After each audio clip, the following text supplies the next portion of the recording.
关公杀人了！关公杀人了！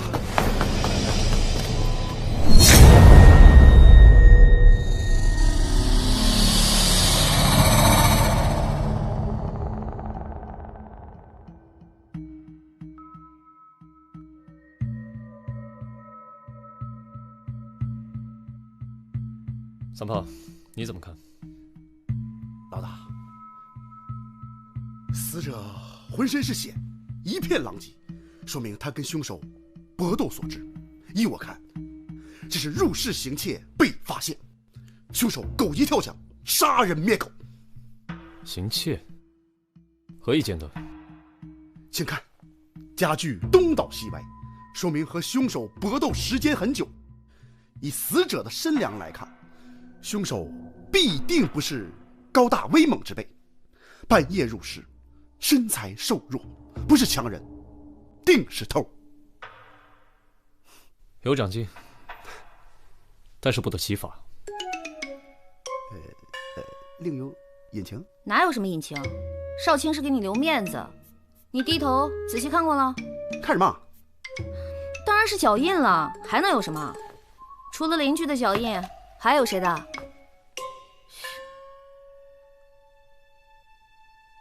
好像这刀……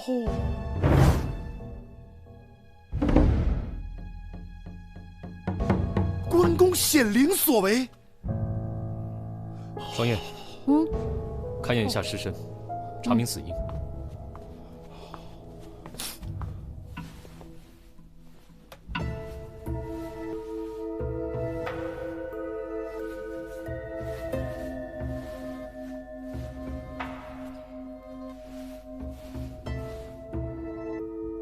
少卿，死者的指甲里面有大量的皮屑。关公的，关公的皮屑。哦，那我们拿回去点儿，回去供着吧。关公显的是肉身，还是法身呀？法身。到底是肉身还是法身呢？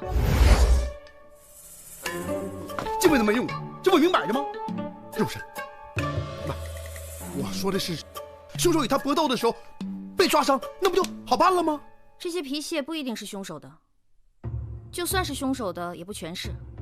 你们看，他的颈部有大量的抓痕，他抓伤的很有可能只是他自己。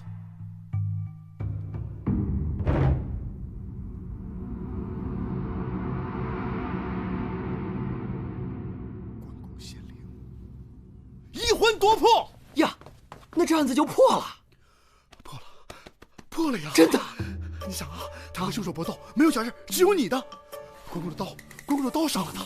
关公啊，关公显灵了，破了呀！破什么了？怎么就破了？谁破了？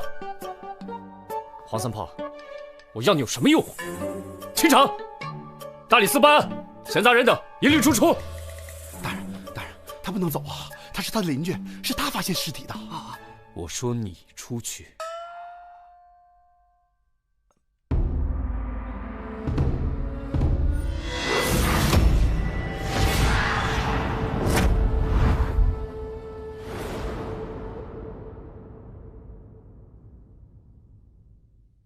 按武德律，这杀人罪按律当斩，知情不报以从犯论处。报与不报，你选一个。官人饶命啊！官人饶命啊！小的是怕不说得罪您，说出来吧，会得罪关老爷的。我们老爷可比关老爷不好惹。那小的说，昨天夜里小人都已经睡下了，突然听到隔壁苏秀在家里有桌椅被撞倒的声音，小人本以为是他家娘子回来了，俩人又吵架了。小人就想着去看看热闹，是去劝劝架。他娘子人呢？好像是回他娘家了。他二人经常吵架吗？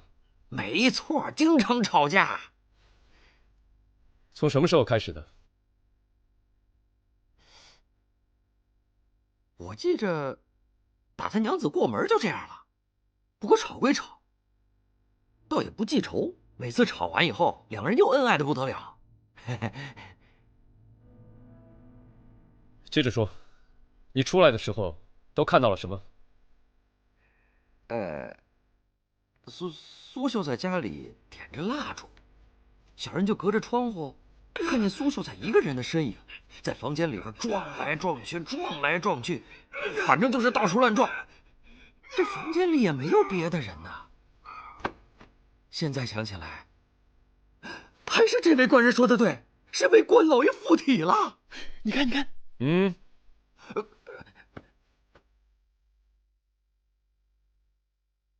那你出入的时候就没看到什么人吗？没有，小人进去的时候就看见苏公子已经躺在地上了。哦，还有那把关公的刀，沾着血，就掉在旁边了。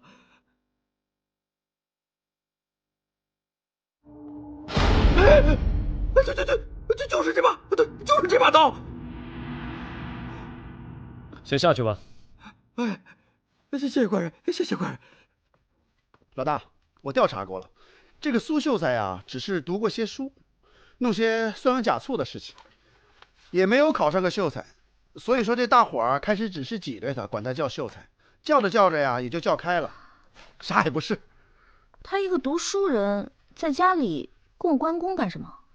这个苏夫人啊，是赵少尉的独女，是习武世家，所以说呢，这供关公啊，可能是从他娘家带过来的习惯。通知过苏夫人了吗？啊，我已经让人去了。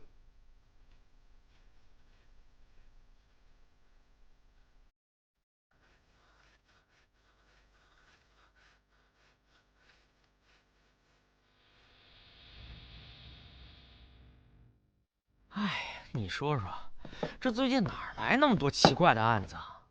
这以前查案子吧，那好歹还给点辛苦费，现在接案子呢，只见着案子一个子儿都见不着啊。给钱了呀。所以呢，在我这儿啊。我没了。没了。你要这样想，你呢就是无业游民，之前呢也没有工作，你呀除了吃还要住，所以呢你帮我工作，我给你提供这些非常公平。但是你现在没有工作。可是我从来都没有说过拿那些钱去付这些吃喝。再说不是说好了要两人分账吗？按照你那种分账的方法呀，老娘这店早就被你吃空了。这赔本买卖我不做了，你自己跟他们解释去，就说我不在。四娘，萨摩人呢？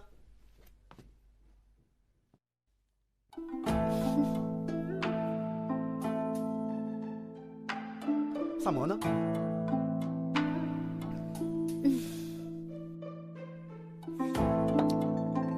萨摩呢？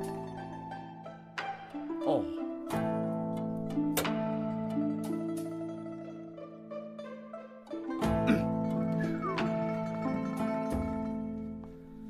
谢谢你的茶。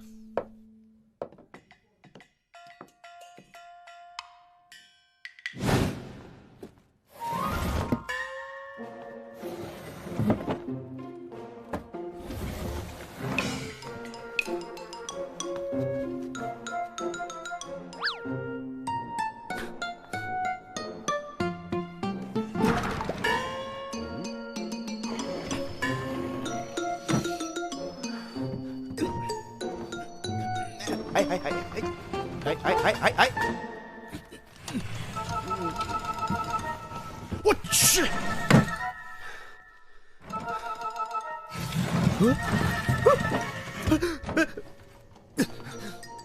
既然人已经找到了，那咱们就出发吧。去哪儿？办案。不是已经办过了吗？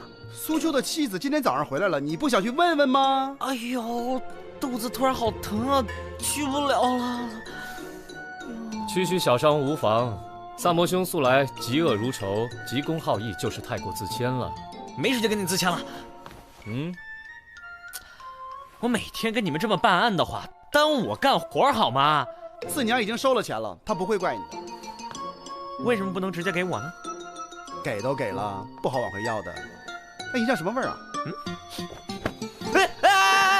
还有上次的钱，你这怎么叫见利忘义？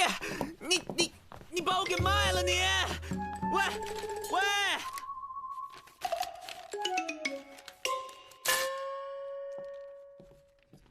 镇威校尉，一个从6品的武散官而已，倒算不得什么武将世家吧。散官也是大唐命官。那赵校尉是个攀援富贵之人，怎么会让自己的女儿嫁了个考不上秀才的穷小子呢？哎，说的一点没错。我听说啊，因为这个事儿，赵校尉的女儿已经跟他断绝了父女情。为什么？听说这赵校尉啊，妻妾不少，却只生了这么一个女儿，取名思南。因为没有儿子能替他博些军功呢，所以便想嫁女联姻，攀个权贵。因此打小啊，对这女儿特别宠爱，都给惯坏了。嫁女联姻，这也太狠心了吧！就是，只怕你父亲也早有这样的打算吧。我累了，我要喝茶。唉，联姻有什么不好啊？我还想有人给我牵线搭桥，让我连一个公主，从此我就吃穿不愁了。来，子苏。三胖，接着说。哦，对了，后来啊，这个思南姑娘就喜欢上了苏修，非要嫁给他。可是这个赵校尉啊，死活都不让，非让她嫁给那个已经许了婚的人家。结果呢，这个思南姑娘就说她自己有了身孕，所以这个赵校尉啊就特别生气，从此给她赶出了家门，说今生再也不见。那他孩子呢？哎呀，假的，哪有孩子啊？这夫妻俩到现在都没个孩子。那按照邻居的说法，说苏秋娘子不是回娘家去了吗？最惨的就是这个，她不是回娘家了，而是被苏秋给休了。休了？休了？哦。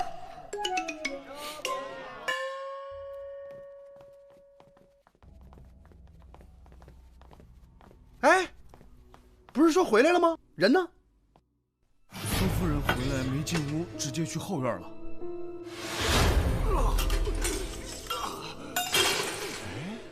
上后院去了，好像。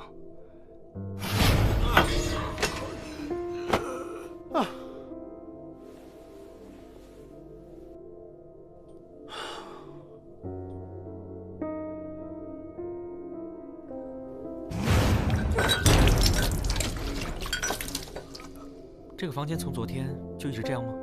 是。那这些杯子从昨天一直就摆在这儿吗？嗯。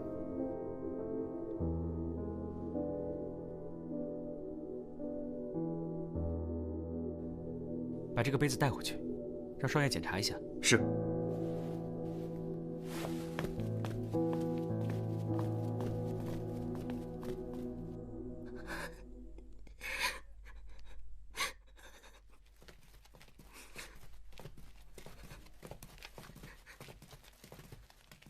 你是苏夫人吗？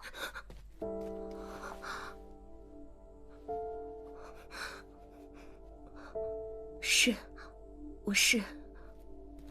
槐花？哎，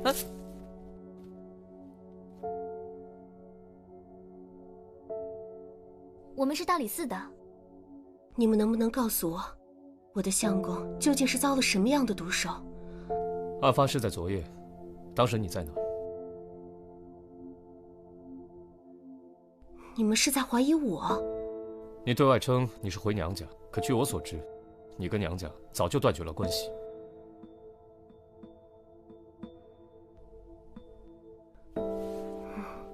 我实在是无处可去了。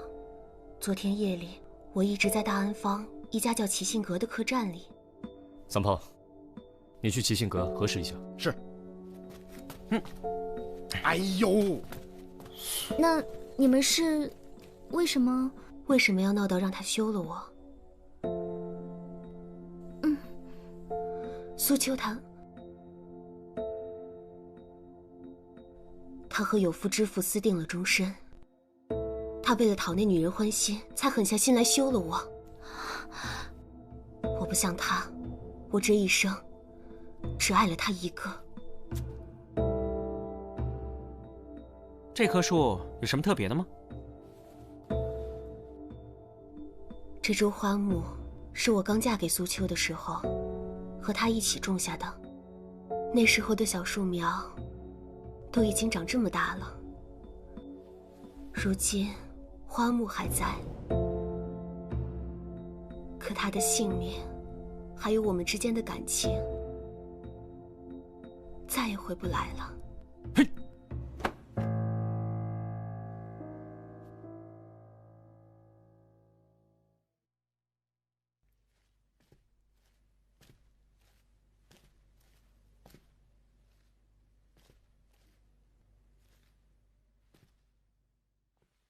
老大，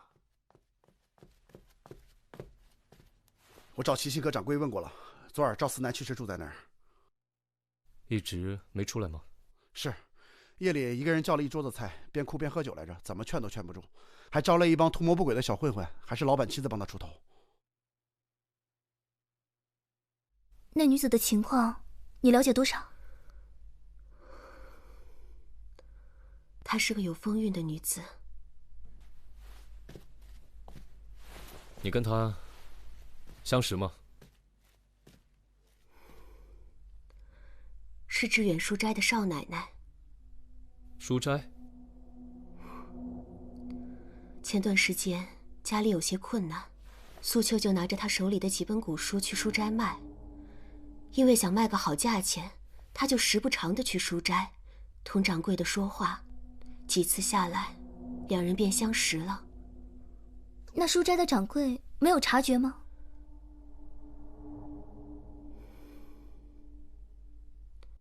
可是你们家怎么会供奉关公呢？赵府向来就是供奉关公的。我嫁给苏秋的时候，那边已经同我断了关系，所以什么嫁妆都没有。是待我的乳娘偷偷的把这尊关公像给请出来的。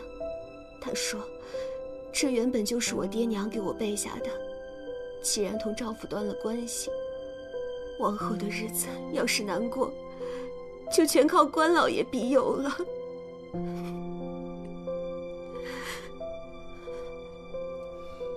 这么说，真是关公开了眼，帮你杀了负心人？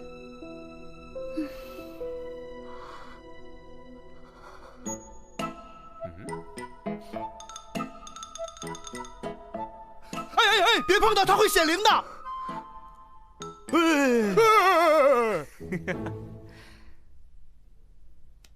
你们也都听到了哦，这回真是关老爷出马哦。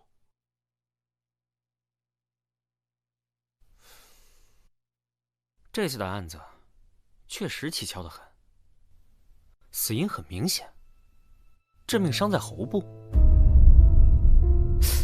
可是又有人证明，当晚只有死者一个人。所以我说吗？啊，这只有关公附体才能干出这事吗？这苏秋与人也并无恩怨，唯一算得上有仇怨的，也就是赵思南了。但是当晚他也不在，而且很多证人可以证明。不是，你是说苏夫人？就她那副可怜的样子，怎么可能？三炮啊，你跟那个书斋的掌柜认识吗？不大认识。哦，不过听说那个书斋掌柜最近赚了笔大钱哦。嗯，谁赚钱了？怎么赚钱了？快说！我就说你消息闭塞吧。那个书斋掌柜啊，他最近搞了一批什么古籍，哦，一倒手赚了不少钱呢。是苏秋卖给他的那些古书啊？对，就是那个。这个书斋掌柜呢，弄了一些珍品，然后呢，叫了很多就是有钱的老学究给叫到一块儿，说要什么品鉴这些书籍。哼，说是品鉴，其实就是想让他们窝里斗，看谁出的价高，然后哄着人把这些书籍都买了。你咋知道？哼，都是老子玩剩下的，肯定是他当年受过我的启发，所以才想起来玩这招吗？反正呢，不管怎么说，我听说他一有钱就带他老婆到处玩，反正到哪儿呢，他出手都是最阔绰的一个。带他老婆？这个我就不知道了，没准是小妾呢。那如果是这书斋的少奶奶，眼见着自己相公阔绰起来，而后悔自己跟了苏秋，想回到自己相公身边，但又害怕事情败露，于是痛下了杀手。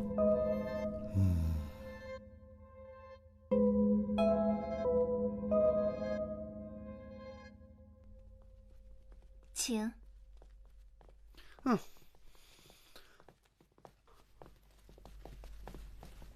夫人，请各位在侧厢房稍等他一会儿，几位稍后片刻。谢谢。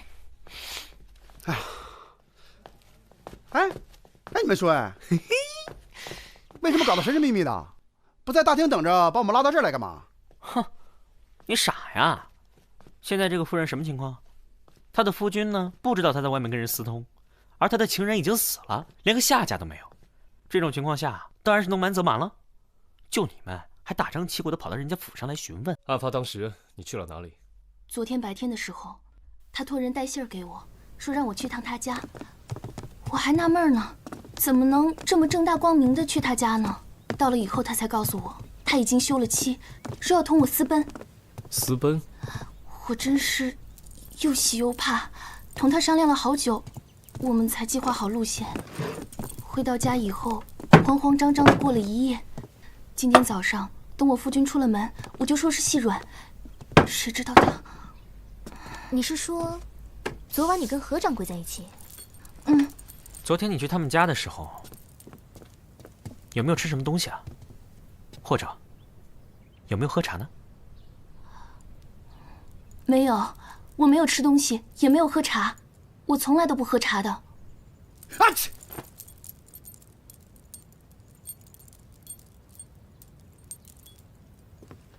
验毒？验什么毒？这死因不是很明显吗？刀伤贯喉。大人说了啊，不怕1万，就怕万一，赶紧的。我都查了这么长时间了，要是有毒，我早就发现了。你再看看那喉咙，那嘴，再验验。啊，行行行。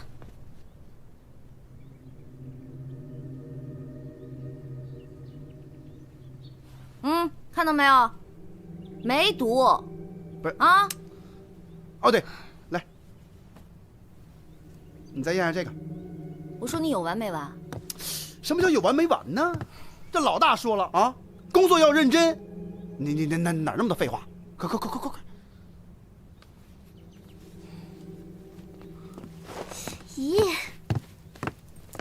咦！好了，你们先进去问，我去洗个手。好。我不知道他吃了什么，为什么这么问？他受是除灶了吗？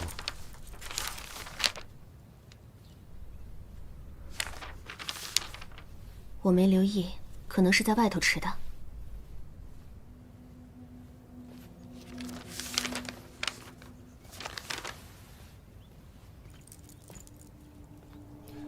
现场还没清理的时候，这里有一些被打翻的茶具。苏秋，她平常有喝茶的习惯吗？他唯一的爱好就是品茶。那他可有固定的品茶时间？一早一晚。那他平时爱喝什么茶？这个我不太懂，要不然我去把茶叶给你们拿过来吧。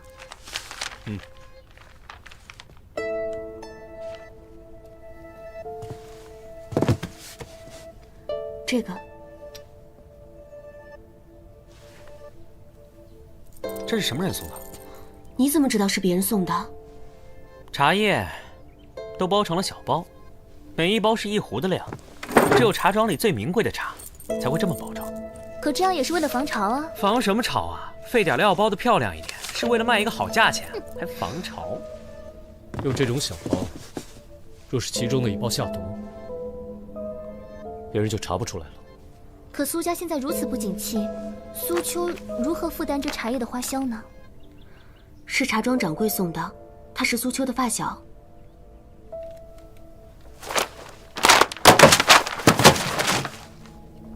怎么了？这茶有毒？不是什么好茶，品质很差。这茶叶呀，是我送给苏秋的，不是拿去卖的啊，可算不上制假售假。这么说，你们关系不好？当年我们本是要一起参加科举，有天他突然说他丢了钱，非说是他身边的人偷的，先生就报了官。你是说钱不是你拿的？我缺他那点钱嘛，原本打算跟他断了联络，可后来想了一想，我现在日子过得还算不错，反倒是他，既没考上功名，身体又不见好。这5年呢，虽然娶了妻子，可过得还是不大顺。那就维持朋友的关系，有空看看他的笑话，时不时的想点点子，羞辱羞辱他也好。什么法子？比方说这茶叶，那我就送他一些碎茶叶，让他去待客，让他去吹牛，惹人笑话嘛。少年人的恶意，那就用少年人的恶作剧去偿还了就好。难道真要把他置于死地？你不知道他已经死了吗？死了？什么时候？你是真的一点都不知情？不知情。所以你们是来查我的？等等，你刚才说苏秋成亲了多久？5年。你确定你没有记错？不会错，不会错。验出来了，苏秋在被割喉前就已经死了。啊！黄三炮！谭双叶，谭双叶，你送给我！给我站那！你送给我！你吃错药了吗？今天说谁呢？你，哎呦我去！放下！哎呦我去！你离我远点！你离我远点！究竟跟李少卿，我说的些什么呀你？我说什么了？我说什么了？我站那！别动！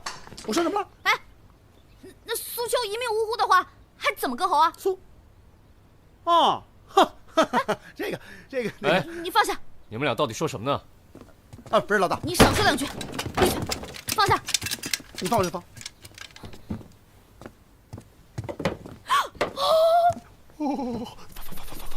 老大，老大那个，你说。少卿，我的意思是，苏秋即使没有被割喉，那天晚上也依然会毙命。之前三炮让我验毒，我还觉得很奇怪，在死者的喉部和肠胃，我都已经用针试过了，均没有发现有毒。后来我又仔细的检查了一遍，发现死者的喉部出现了急性水肿。水肿？你可听说热能动风的说法？热能动风？热了就热了，还能吹动啊？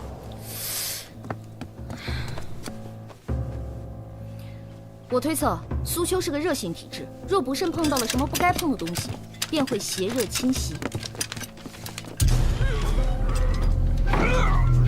轻则瘙痒难耐，重则……哎呀！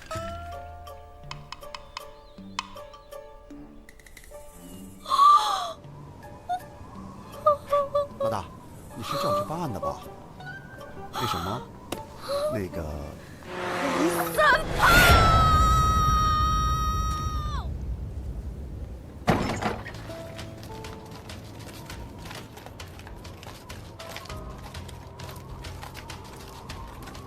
待会儿咱们早点回来啊。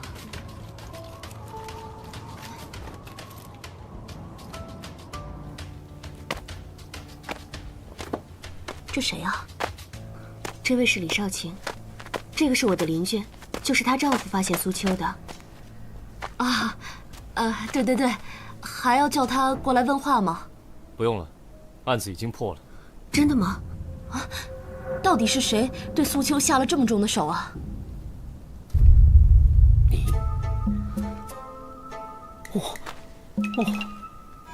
被自己吓到了。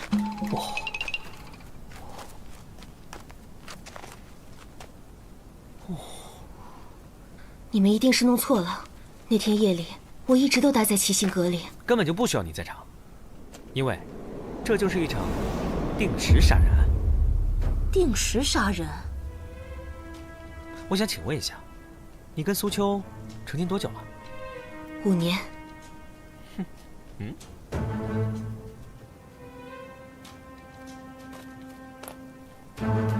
这是棵槐树，木质坚硬，生长缓慢，年轮间距是2到3分。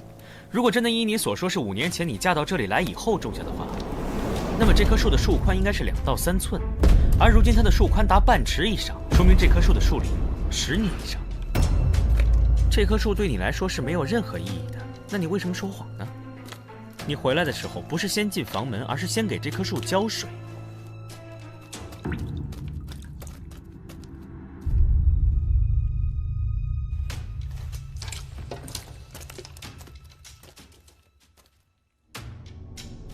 是何原因呢？你并没有你表现出来的那么难过吧？否则你怎么还会有心情给无关痛痒的花木浇水？所以你在这件事上说了谎，来掩盖自己的异常行为。可是这件事情呢，你又不得不做，所以我就推测，你一定是想毁灭关键性证据。水里有毒！啊，这不可能啊！那我们喝的水也是从那井里打上来的，要是那水里真的有毒的话，我们早就死了呀。这水里面确实没有毒，可是即便是同样一盆花，有的人会闻到花香，有的人却会因为花粉不服而狂打喷嚏。啊嚏！苏秋对花生不服的事情，我想除了苏夫人，没有人会更了解了吧？那么在案发当日踏上的茶具里，怎么会出现细小的花生碎屑呢？这不就是一个很普通的杯子吗？有什么好验的？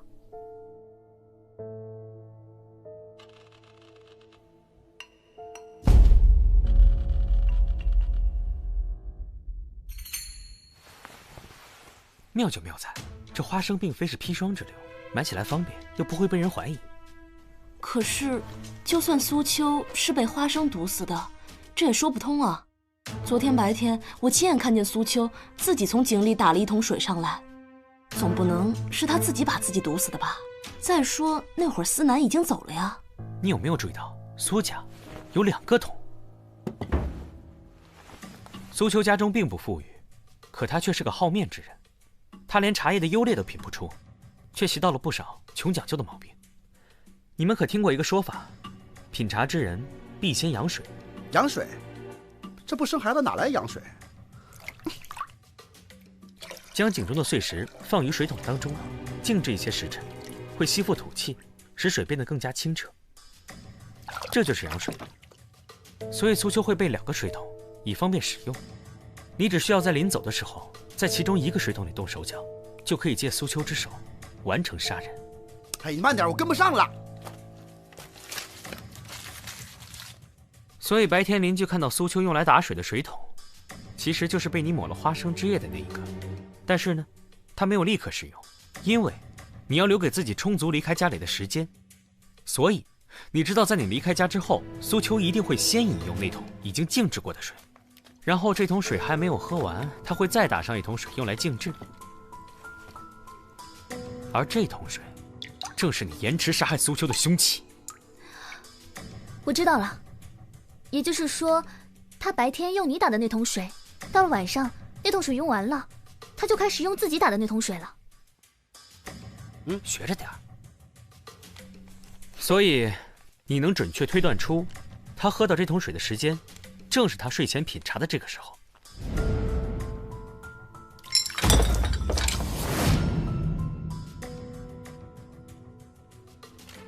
那关公那把刀是怎么回事？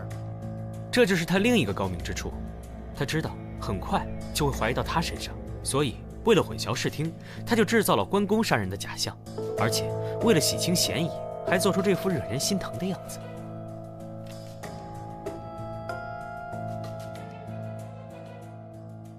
可是他那天晚上不在现场啊。我观察过那尊关公像，普通的关公像呢，刀和象身是连在一起，不能分开，而那尊关公像，刀却是活动的，显然是有人故意而为之。不对，那他怎么知道苏秋肯定要用那把刀呢？其实更简单了，他只需要在离开的时候谎称关公像有损，把刀取下来放在供台上，然后再将家中所有的尖锐物品都收起来。你们可以去厨房看看，厨房里一把刀都没有，显然是被人收起来了。这就解释了为什么苏秋没有在家里做饭。因为他根本就找不到炊具。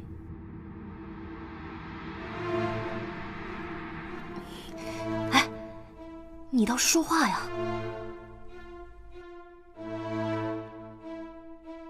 没错，你说的一字都不差，我就是这样把他给杀了。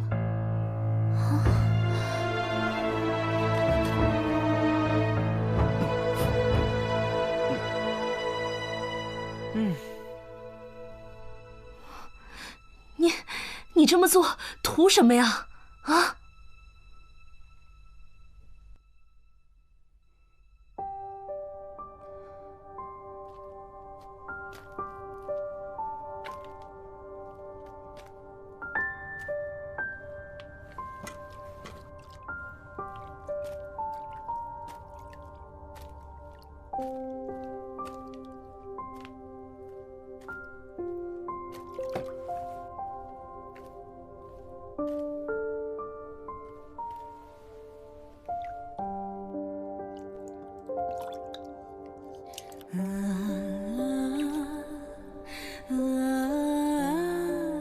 当初我放弃了一切嫁过来，却发现我所倾慕的他的才气，全都是抄来的。他若对我好也就罢了，可他偏偏还是个滥情之人。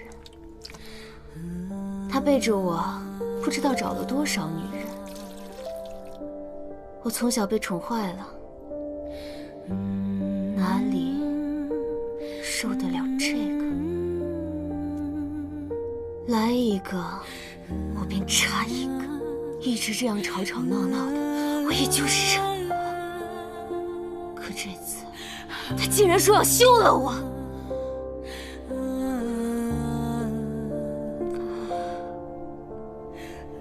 我都家里闹成那样，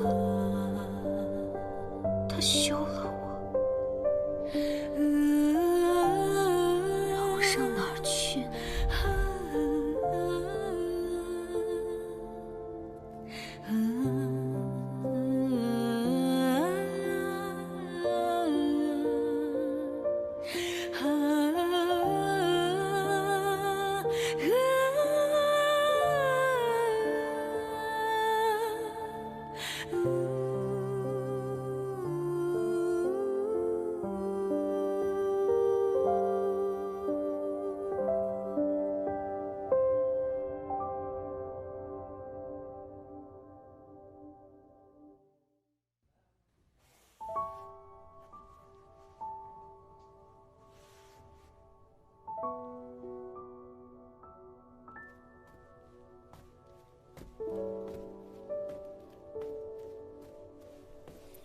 紫苏姑娘，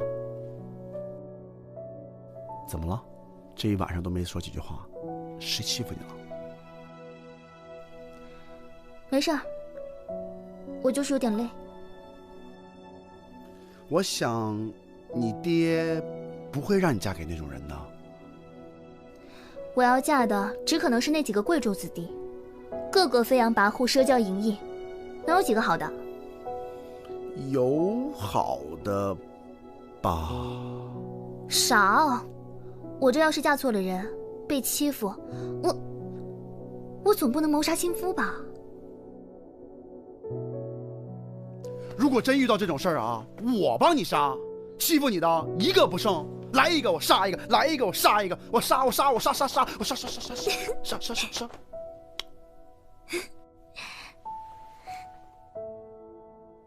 干嘛？我长安城大理寺炮哥，我朋友遍布长安城，你说杀谁？我啊，你说杀谁？你定，杀谁？杀谁？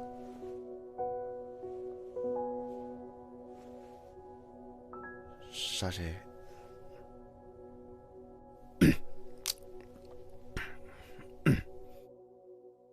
天夜凉，早点回去休息啊，别冻着。那我先。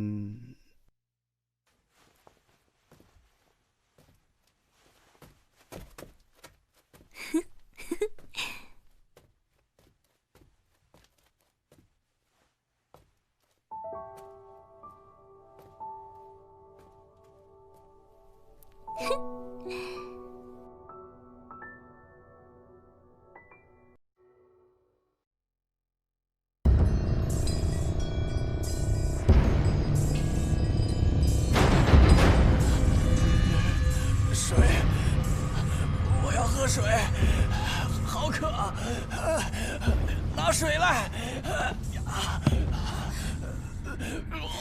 相公，啊，相公，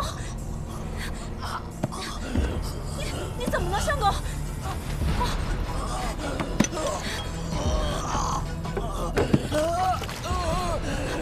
相公，水来了。相公，你别吓我呀，相公！相公，相公，啊！相公，相公，你醒醒啊！相公，相公，来人呐！救救我，相公！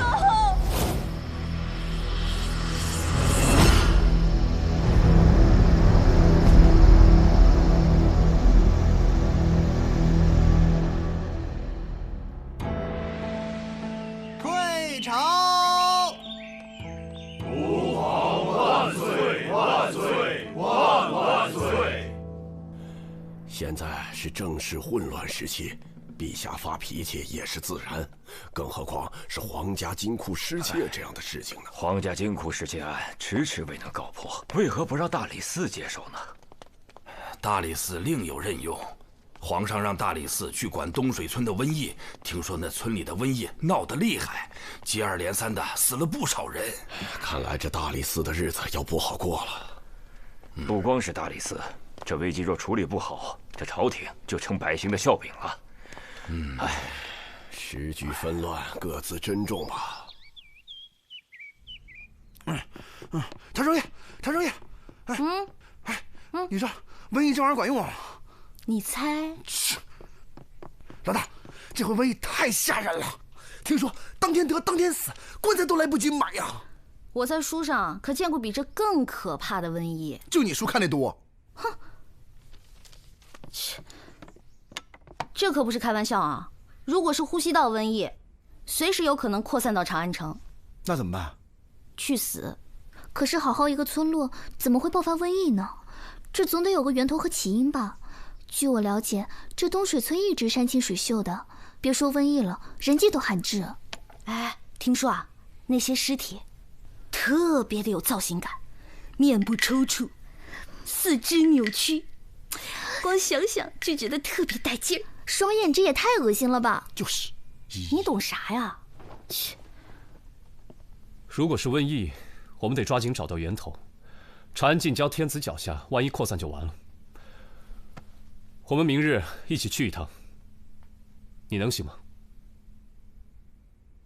当然能行。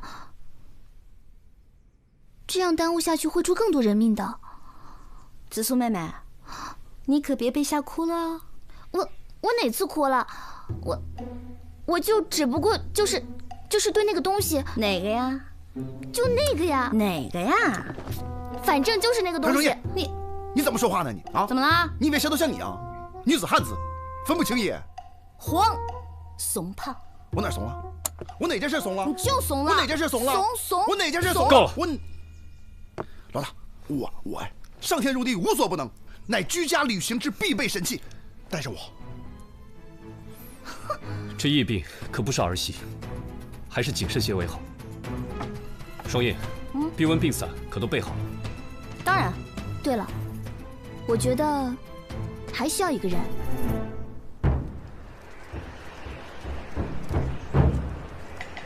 各位可爱的顾客们，我亲爱的长安好人们，今天凡社举行特别大促销，只要点购5个菜就可以送大家老板娘，也就是我。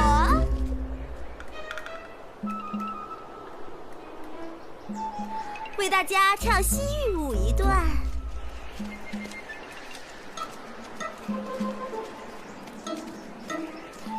各位客官，亲爱的长安好人们，这位公子，你想看舞蹈吗？有烤饼吗？要多少啊？1个。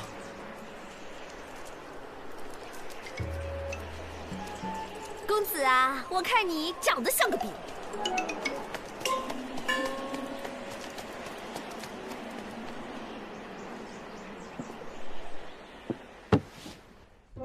啊，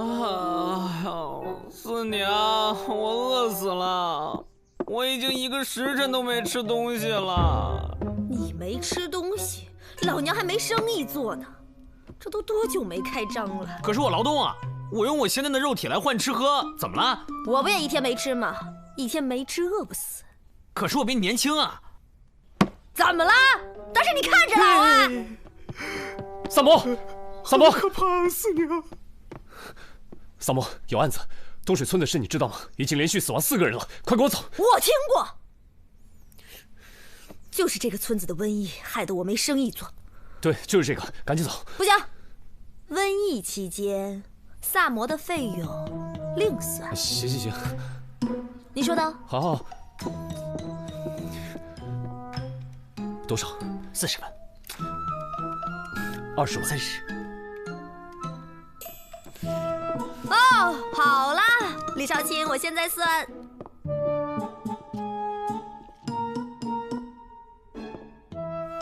可以啊，你们2个。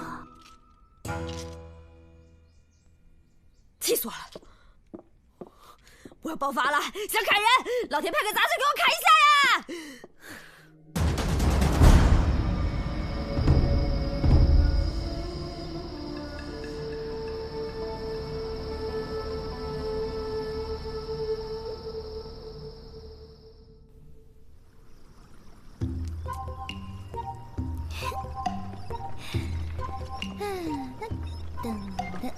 我给你猜个谜啊！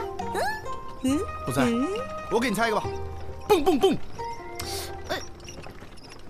切！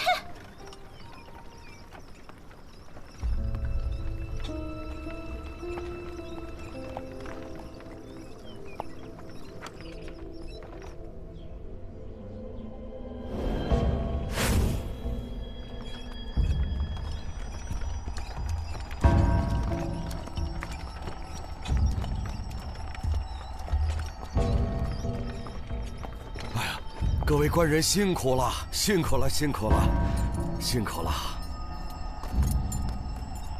一路奔波赶到我们这里来，真是感激不尽呐！李正让老小来到村口接应。别说这没用的，前面带路。哎！有老鼠。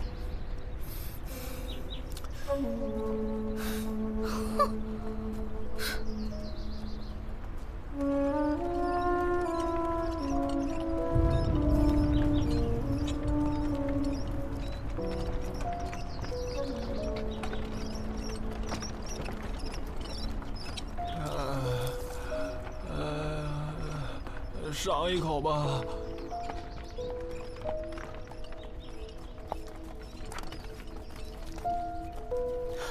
渴死我了，总算有口水喝。官人，那水不能喝呀！那水可万万喝不得呀！怎么不能喝？为什么呀？哎呀，李郎他们就是因为这口井给咒死他。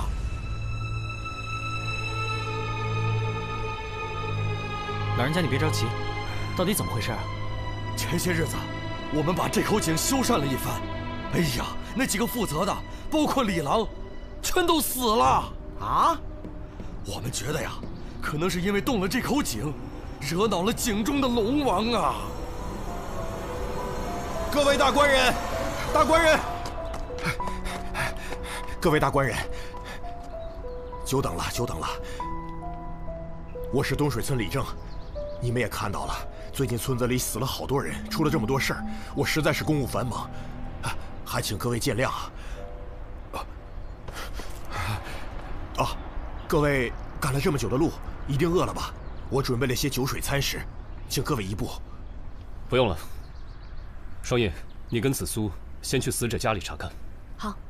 李正，带我们去村里看一下。好，有请，请。哎，什么不用了？我要吃饭，我要喝水。我要吃饭，我要喝水，尝一口吧。这东水村一直都这么萧条吗？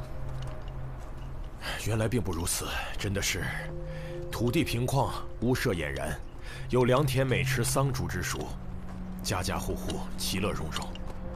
可好景不长，没想到我上任不过3年，就变成这个样子。都怪我志村无能啊！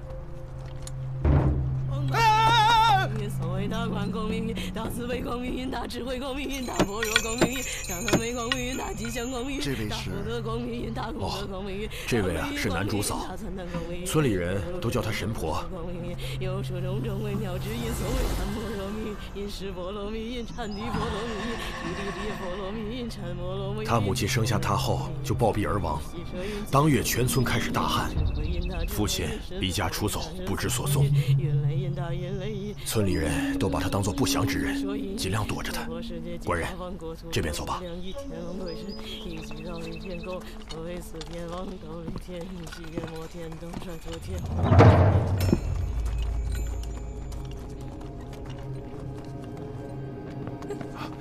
官人来了，里面请。这位是我们这儿的仵作。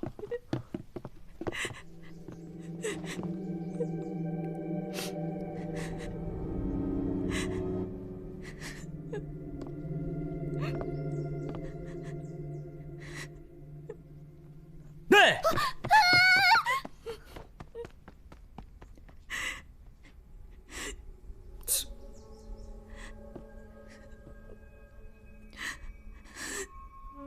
这几个人都是参与修缮古井的。是，我们村就只有这一口古井，年久失修。我让他们几个趁农闲时候修缮一番，谁曾想，他们回来以后，仿佛恶灵附体，每个人都暴毙家中。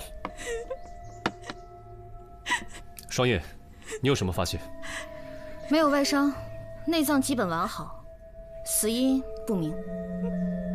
我们刚进村的时候发现老鼠，会不会是鼠疫酿祸？不会，若是鼠疫，皮肤黑紫可怖，断不会像现在这样。尸体可有中毒迹象？我用数种试剂测过，嘴角呕吐物和下身遗屎均未发现毒素。这样。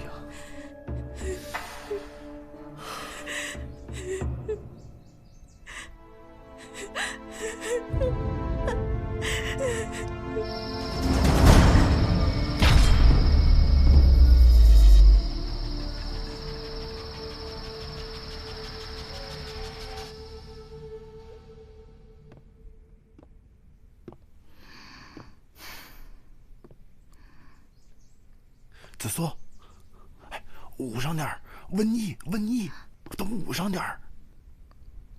你们都捂上，你们都不想活了。你们不觉得这件事情很奇怪吗？没有外伤，也验不出毒素，还能是什么？会不会是其他疫病？怎么可能？4个死去的都是男丁，什么疫病？传男不传女啊？那就好。哎，子松，刚才刚死那个人啊，他的表情啊，特别像是被吸了魂魄。各位官人，这些日子辛苦，我来是想提醒各位，村子里晚上有宵禁，烦请各位留在屋中，尽量不要外出。啊？凭什么不让出门啊？又不是长安城，搞什么宵禁啊？哦，今天诸位也见到了，那个男主嫂啊，就是那个神婆，这些天她的情绪特别不稳定，我是担心。担心什么？别吞吞吐吐，有话快说。这件事说来话长，这个男主嫂啊，生性孤僻，擅长着邪门巫术，经常搞得村民惶惶不安，心神不定。村里人都害怕，敬而远之。这些年，村里陆续发生了一些儿童失踪案件，可是我们查来查去都没有头绪。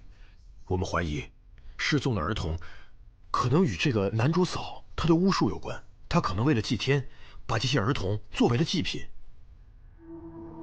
哦，还有，这个男主嫂啊，特别讨厌生人。我主要是考虑到诸位的生命安全。你放心，我们哪儿也不去。忍。他不会变法术吃了我们吧？诸位放心，我一定尽力的维护好诸位的周全。不用，我们可以保护自己。那就好。那各位官人，我先回去了，在下告辞。嗯，带上，带上。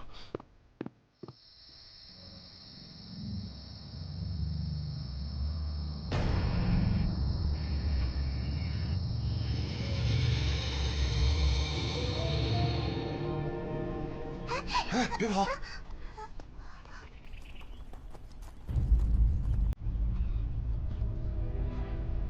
真有死人了！啥这么小肚子？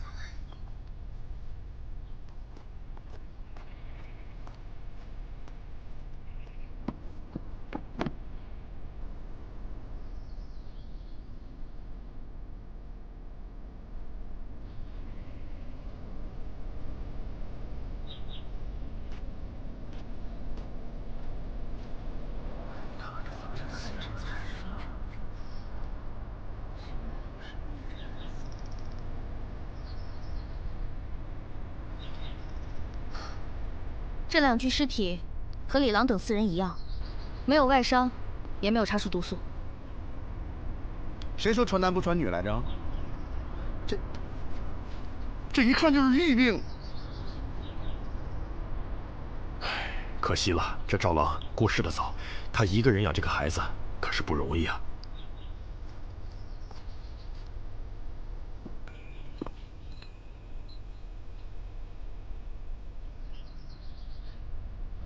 赵兰芝，女，23岁；赵莹莹，女，5岁。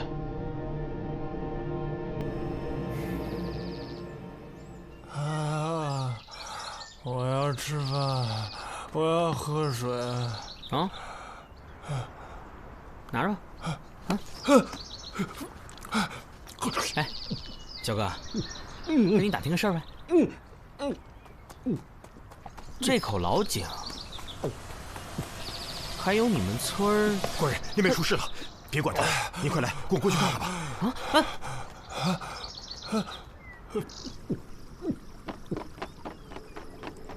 这个老巫婆当时就不该留下我们害人！烧死他！烧死他！住手！这怎么了？你们为何擅自抓人？李正下令搜查传染源，我在他家里发现了这些下蛊毒的符文，这说明疫病全都是这个老婆子惹的祸。烧死他！烧死他！烧死他！烧死他！烧死他！住手！住手！住手！来人，把这老巫婆烧了！住手！烧死他！烧死他！烧死他！烧死他！烧死他！烧死他！你又想干什么？疫病的事情与这位男主嫂无关。这些符文怎么解释？作为一个神婆，有些符文很奇怪吗？他就是个灾星，如果不把他处置了，我们一天好日子都没得过。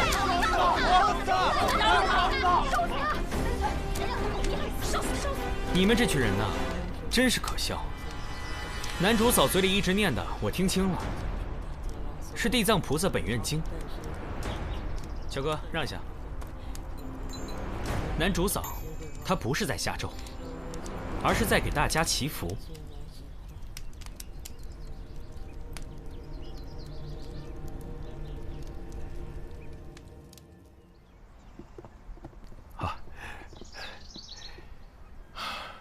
各位官人来村里办案，我本应周全款待，但是村里这样，我连一顿好饭都没让大家吃上。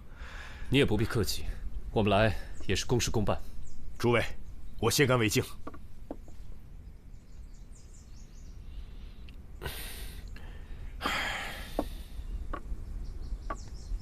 您这是心情不好？其实也不是，只是觉得物是人非。此话怎讲？今天诸位也见到了，裁缝就是我们的副理正。身为村官，却煽动村民迫害无辜的老人，让我下不来台，让诸位见笑了。这话也不能这么说吧，副理正也只是为了尽早破案而已。裁缝啊，是个要强之人，一心呢想走仕途，而我一介药农却当了理正，裁缝他心有不甘，才会处处与我作对。早知道他这么在意这个职位，我宁可不做这个理政。哎呀，哎呦！官人，你怎么了？腹痛难忍。啊！哎呀！请吧。哎呀！哎！切，唠唠叨叨，跟个怨妇一样。唉。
三毛大官人，李少卿说有事找您商议，到处寻您不着。哎，我腹痛难忍，腹痛难忍。这里是寒舍贮藏粮食的仓房，大官人刚才不会……啊，没有。啊，是我多虑了，我引您去。哎，走吧。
哎呦我去！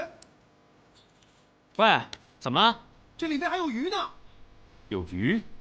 可不嘛，活的！哎，快拉我上去！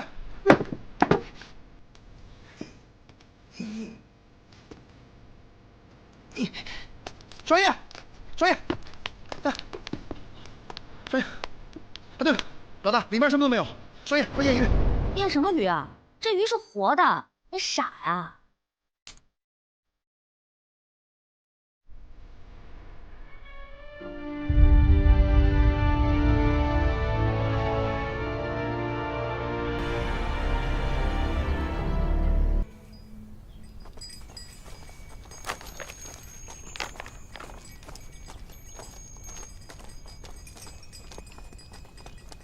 村民都陆续搬走了，这可怎么办啊？我就觉得这是龙王大怒吗？这帮村民平时肯定没干什么好事儿。哎，你怎么还玩那个鱼呢？事情已经真相大白了。老大，我们是不是该回去了？哪有什么神鬼之说，简直胡闹！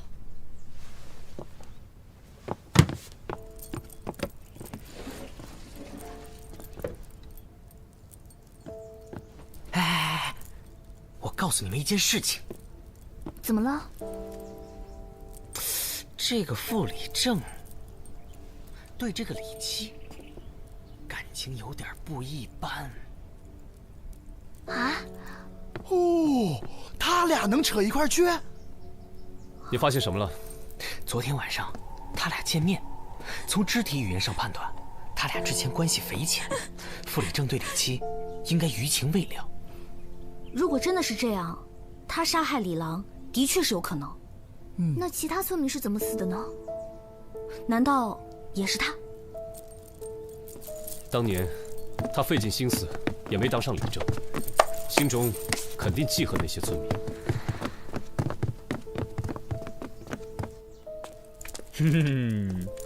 今天把大伙召集起来，是有件事情我要告诉大家。之前村民的死因与什么水鬼龙王的根本没有关系，因为就在昨天深夜，大理寺的官人们发现李氏与咱们的傅礼正就在这古井边。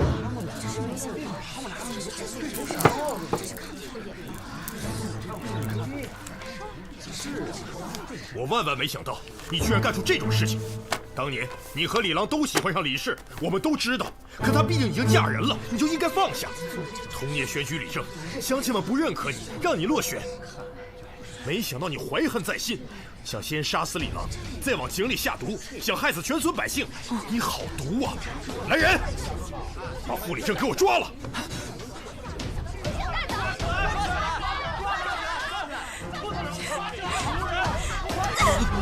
你这个畜生！亏你那碗庄好心安慰我，我要杀了你，为李郎报仇！带走！我要杀了你！我要杀了你！我要杀了你！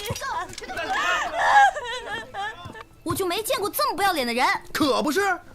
怎么了？子苏，那个傅礼正一直不认罪，他死活都不说他下了什么药。你说这怎么给村民医治啊？那些喝了水的村民很有可能再次会有生命危险。哎，萨摩，你不是学过一点医术吗？都还没找出是什么原因，怎么医啊？那找些强身健体的药也行啊。好吧，我是要上一趟才能草药回来。哎，干嘛？你不在，万一有狼咋办？有你陪着我才安心。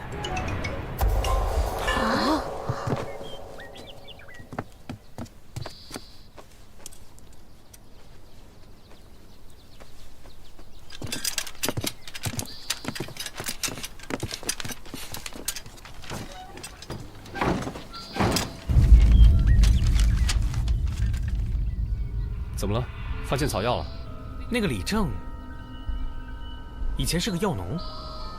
对啊，他自己说的。我不过一介药农，却被村民们选举为李正。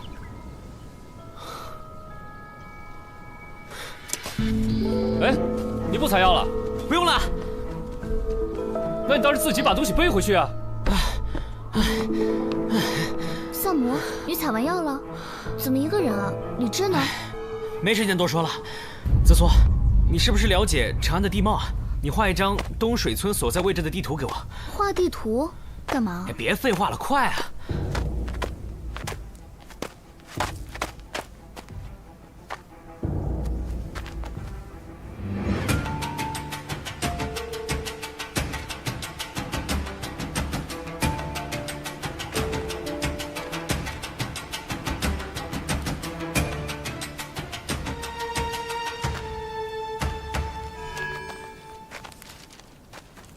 是这个吗？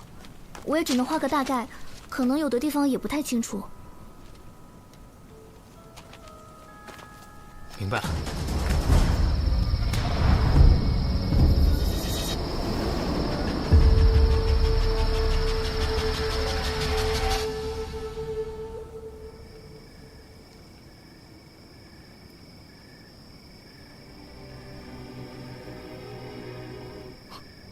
什么人？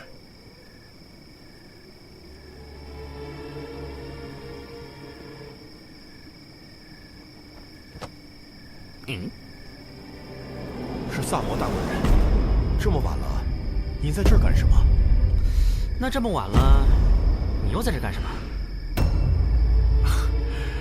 傅立正被你们抓走了，现在只有我一个人负责全村的安危，我当然要巡夜了。刚好，我打着灯笼，送您回去休息吧。等等，关于这口水井呢，有个问题我一直没想明白。哦，这是一口水井，怎么会有恶臭呢？又怎么会有鱼呢？这口井，别提多怪了，发生什么邪门的事儿都不觉得奇怪。除非这口井的井底啊，和别的水道相通。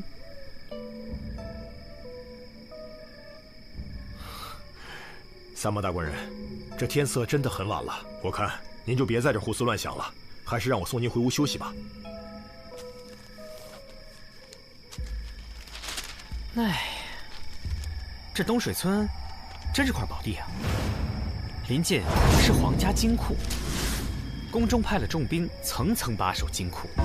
但谁又会想到，这样一个小村落的水井里，却有一条连通金库的水道呢？难怪金库失窃案迟迟未破。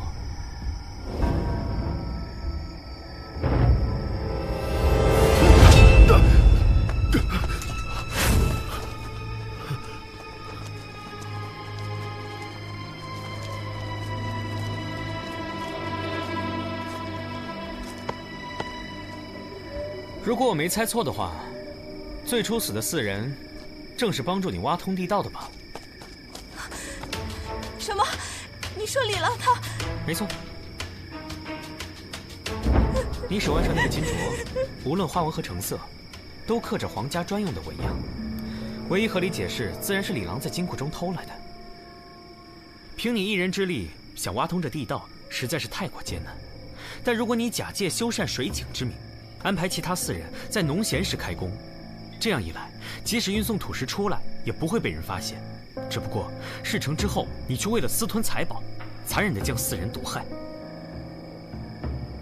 你放屁！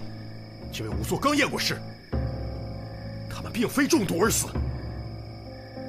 哼，我一开始也被你蒙住了。双叶验不出毒，只是因为这是一种随处可见的毒——白蕈。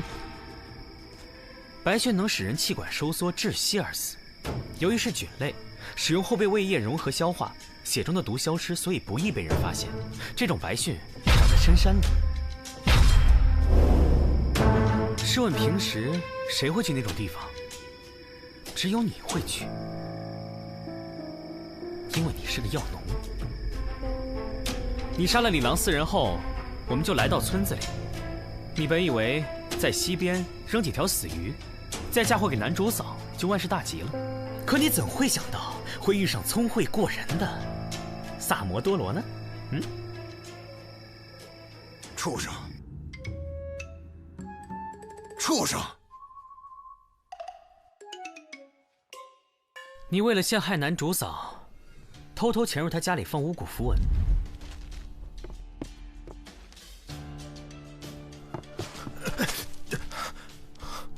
久等了，久等了！我是东水村李正。不料肩头沾上了男主嫂家用作巫毒人偶的稻草。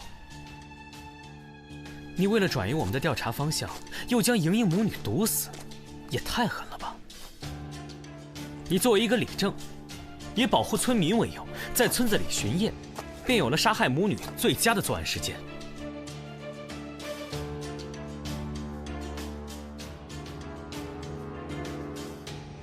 我说的有错吗？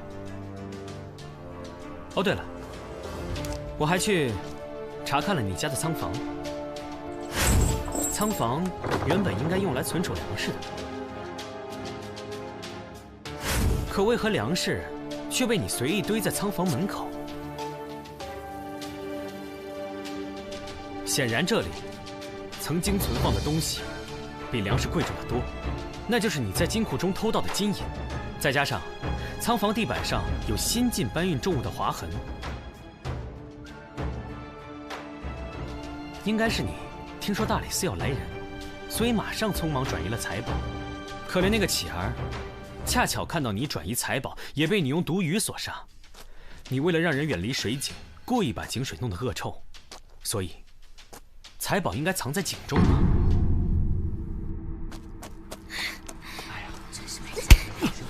你个畜生，害死了7条人命，拿下！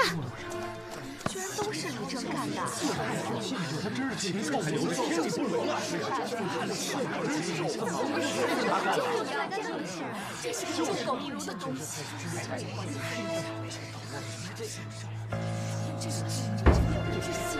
那赃物现在何处？正如萨摩所言，已沉入井中。我来了！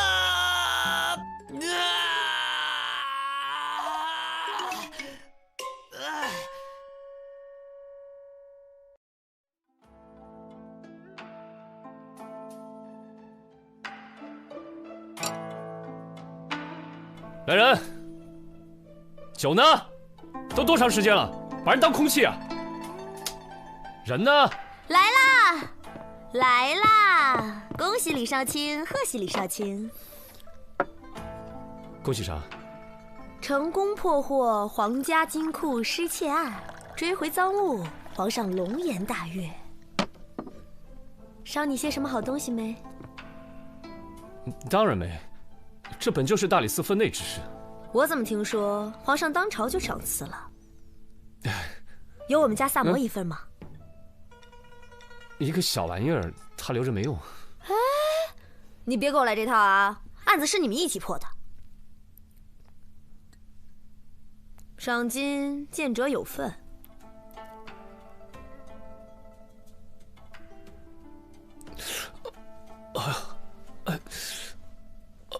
头晕。哎，你少装蒜。哎呦，不行！李少卿，我希望你不要来这一套。这个，今天我先回去，那个改天再喝。每次都这样，可以有新招吗？这个我没喝的，这个就退了啊。哎，我说你这人，东西落这儿了。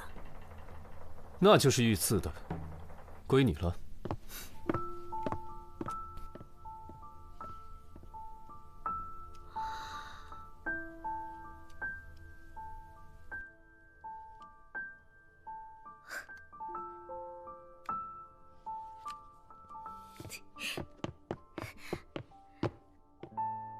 李少卿，